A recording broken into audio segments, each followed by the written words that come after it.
Hello, 30-day detoxers. Okay, we're going to finish this long journey that started in the mouth. We talked about traveling down. We've talked about the stomach. We've talked about that area called the duodenum, that 8 inches that does this magnificent stuff. And then we're going to go to small intestine and large intestine. So we've traveled from the 8 inches now into the small intestine. Do you know you have almost 20 feet of small intestine all wrapped up in here? Isn't that amazing? So as your food travels down, it's getting absorbed through that intestinal wall. So do you remember when I said you're not what you eat, you're what you absorb? And this is really, really important. So as your food comes traveling down this small intestine, it's going in the wall of the intestine, into the bloodstream, and into those cells. And we've talked a lot about the cells, and this is where nutrition happens. It doesn't happen here, it doesn't happen in the bloodstream, it happens in the cell. So we talked about the importance of all the enzymes and all the cofactors that go along with that as your food's traveling down that small intestine. Now, one of the things that can happen is, if depending upon how your diet has been prior to the 30 days, you can have something called leaky gut. Now, your intestine integrity is really tight. It's really protective. It doesn't want to let anything in through that intestinal wall that wouldn't be good for you in your bloodstream.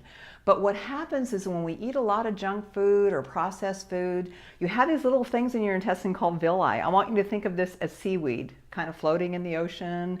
And the nutrition and the nutrients go in through that villi, into the bloodstream, and then into your cell. But what happens when you're eating a lot of poor choices in foods, it can actually shear off that villi, and you open up that gut, and now you have what's called a leaky gut, and things get in that shouldn't get in, and it creates a tremendous amount of inflammation.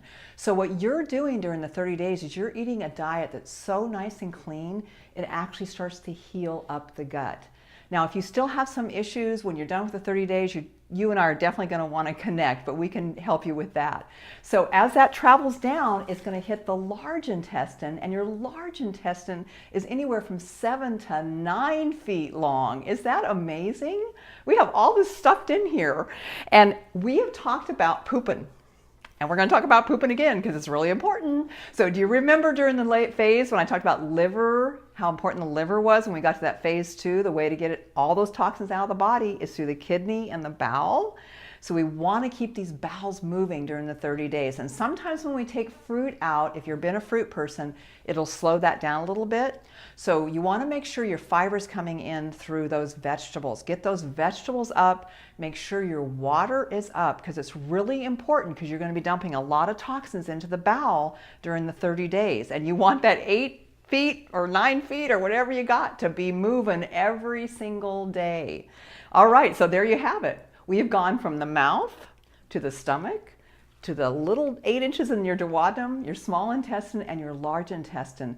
And the food is getting in you, and you're getting nutrition in you during the 30 days. You rock.